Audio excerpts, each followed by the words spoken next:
If you have a history as profound as this next area, then many of the challenges witnessed here may be assumed to be self-instigated. But as we are soon about to find out, Bahati Estate is no ordinary settlement area. Bahati ni pahali palichukuliwa wale watu wanaishi huko, si watu wema. Maana tulipoletwa Bahati, Bahati ilizingirwa na barbed wire. Ilipozingirwa na barbed wire, iliwekwa military kutulinda. Wale walikuwa Kaloleni wakaletwa Bahati. Wale walikuwa Makongeni wakaletwa Bahati. Wale walikuwa Botela wakaletwa Bahati. Kwa hivyo Bahati wakitaka kunyonga mtu yeyote wangekuja na kuua watu, sababu ni rahisi kuwashika, sababu wote walikuwa ni ile target yao ya hiyo mzungu. Kwa hivyo hapa tuliishi na hofu. Struggling to emancipate itself from the clasp of colonialism, this area, which was the hotbed of Mau Mau recruitment, has for decades been characterized by poverty, crime and underdevelopment. Bahati is a normal estate like any other. The only difference with Bahati with other estates is that we used to find it very awkward because we would go to the toilet outside and you shower outside, but and it was just a single room. And like other estates you would find, as we grew up, we would find they had a bedroom, they had a sitting room, they had a kitchen, and for us the kitchen was in the house. Bahati social hall ni very important kwa sababu ukiangalia in most cases in Nairobi huwezi pata space ya kutrain kama hii. Either ukipata mnalipishwa per hour 500, but in this case juu ni community hall tumepewa free, hakuna kitu tunalipa. Tunashukuru Kanzo kwa hiyo. Juu pia group zingine Nairobi ndo ziwezi kutrain place kama hii wana need kulipa, but sisi hatulipi, so tuko fortunate hivyo. We live like a community. So that maybe I don't have something, I can go to my neighbor and say, hey, nisaidie chumvi. Or maybe like if you have a problem, we can easily come together and help each other. But so far so good. So far so good? Is that truly the case for Bahati Estate?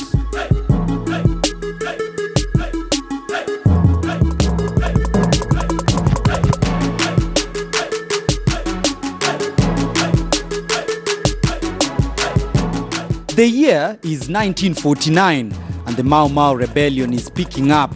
The British colonial government is beginning to panic as native Kenyans continue their agitation towards freedom from colonial rule.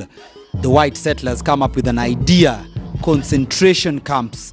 These are special zones where interrogation of those believed to be fighting colonial rule takes place. The then British rulers would employ the use of Italian prisoners of war captured during World War II to build an estate that would serve as a concentration camp. That year, Bahati Estate would be constructed by the war prisoners.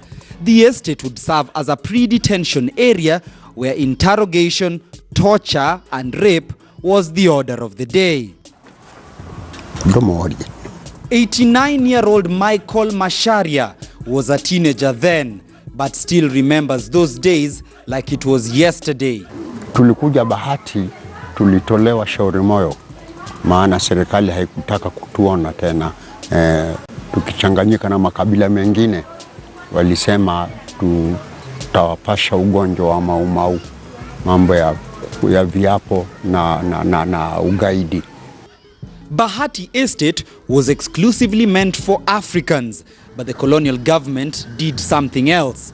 They separated all Kikuyus living in the eastern side of Nairobi and brought them to Bahati Estate. This was in an effort to try and curtail the growing influence Mau Mau had on the local population. Kikuyus were brought into Bahati village and the fence was done all over the area. Left one gate, Bahati Mlangoni. That means no any other tribe could stay or live in Bahati. Only Kikuyus. Bahati ni pahali palichukuliwa wale watu wanaishi huko, si watu wema. Maana tulipoletwa Bahati, Bahati ilizingirwa na barbed wire. Ilipozingirwa na barbed wire, iliwekwa military kutulinda. At the time, the estate was segregated. Persons living with disability were issued one end of the estate and the rest given the other. The colonial government would on occasion conduct raids into the estate, trying to fish out members of the Mau Mau rebellion. Michael Masharia's father, as well as the parents of Stephen Murimi, all fell victim to the raids. It was a bushe area. Hapo pahali palikuwa kama kamsitu. Mpaka chini kuliletwa baba zetu wa mama wetu ambaye waliteswa pale na askari ya mzungu, kupigwa, wanaume kufinywa, nyama ya wanaume, wa mama kutolewa nguo, wanarepiwa, kisha wanawekwa chupa na chupa kufinywa na mguu ya askari. Ilikuwa kilio kubwa. Sisi tukiwa watoto tukalia mama zetu wakitendewa kitendo hicho cha unyama. Hatukuwa na uwezo. Baba ameenda. Kijana yoyote alikuwa na mwaka 15 alitahirishiwa na wazungu na kushikwa kupelekwa katika detention camps. Zilikuwa zimejengwa tayari. Basi watu wakahojiwa. Mzee wangu alikuwa mmoja wa kwenda, tulitolewa nyumba hii, maana hapa tulikuja mapema kidogo. Watu wakawekwa kwa malori wakapelekwa Lang'ata, maana ile ilikuwa holding camp ya kupeleka watu Manyani na Macnon Road kwenu kule Kisumu kulikuwa na detention moja kubwa. Basi watu wakaketi kule miaka 7. Kwa hivyo walitarget wa Kikuyu na kuwaleta pamoja. Wale walikuwa Kaloleni wakaletwa Bahati, wale walikuwa Makongeni wakaletwa Bahati, wale walikuwa Botela wakaletwa Bahati. Kwa hivyo Bahati wakitaka kunyonga mtu yeyote wangekuja na kuua watu, sababu ni rahisi kuwashika, sababu wote walikuwa ni ile target yao ya hiyo mzungu. Kwa hivyo hapa tuliishi na hofu. The centralization of the Kikuyu in Bahati Estate isolated them from the rest of Kenyans living within the capital. Life in Bahati was indeed hard. Toilets were constructed outside the one-roomed houses and the same would serve as bathrooms. As was characteristic of concentration camps at the time, movement into and out of this particular estate was highly controlled by the colonial government. Area residents could not even get out of this particular area without first recording their full names, their house number, where they were going to, as well as the timestamp of when they were leaving. This particular data would also be recorded once they got back into the estate in the evening. Now, this strict code of conduct not only controlled the movement into and out of the estate, by a large extent, it did inhibit growth and development in this particular area for a very, very long time.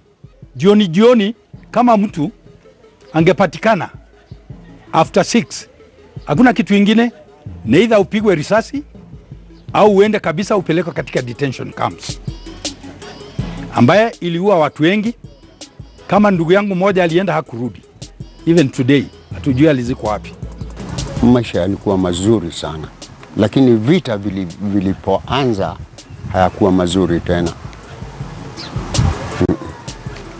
Mpaka vita vilipokwisha mwaka wa 1963 wakati wa uhuru. And indeed, life never remained the same for the residents of Bahati even after independence. The design of the houses did not in any way enhance human dignity. The estate comprises of 2,000 housing units, each containing single-room dwelling with 2 doors, one at the front and the other at the back. When a state of emergency was declared in Kenya, What would be known as Operation Anvil was conducted in Bahati Estate. Hundreds of natives were arrested and detained, with British soldiers locking up some of the residents in their own homes. Walifunga mbele na nyuma. So mko mnajisaidia je? Mko mna hiyo haikuwa shida yao. Hawakujali. Hiyo ni shida yako. Na walifunga kwa muda upi? Walifunga kwa muda wa mwezi mmoja. Both doors, mbele na nyuma, waligongelea msumari hapo? Hapana. Si wanalinda, si wamefunga kwa nje. Na wako wanalinda, iko military, iko polisi. Hakuna kutoka nje? Hakuna. Kwa mwezi mmoja? Mnajisaidia? Hapana, tulifungiwa siku 7. Siku 7. Na chakula mko mnapataje? Tunalala njaa. Lakini sisi tulikuwa na chakula kingi, maana mama alikuwa anauza chakula pia. Mnajisaidia ndani? Hakuna kutoka kuoga? Hakuna kutoka kwenda nje? Hakuna. Choo na bafu na mwana ziko nje? Choo na bafu ziko nje? Hatuogi, lakini tunakwenda choo. Na nekana ilikuwa wakati mgumu ndugu yangu. Vita hapana vizuri. The houses were mainly allocated to Kenyans working for the colonial government and serviced a 39 shilling house rent every month. But over the years, Bahati Estate has found a different voice, seeking to shake off a bitter past for a better future. After the break, we delve into some of the aspects of this area that helped alter the destiny of the city and indeed the entire country. These extensions are for the children, those who are 5, 6. You cannot fit in, you've gone out there, you've tried life, it didn't work, so you come back home. You see, you come back home because where do you know home? Home is Bahati, so you come back home. So when you come back home, where will you stay? You can't fit in with your mother. You extend. That's why we call them extensions. Yeah, you just extend outside your house. Kazi zikitokea wanaenda nini na kujuana. Wanaenda na kujuana. So wewe huko tu pale unasema hakuna kazi. Na kazi ziko. Huko kuna challenges tu zake. As in, this is not the place we want to live like for 27 years. Sure. Because there's so many challenges as watu wa Bahati, as watu wa Kenya. Unajipata tu huku na lazima usurvive.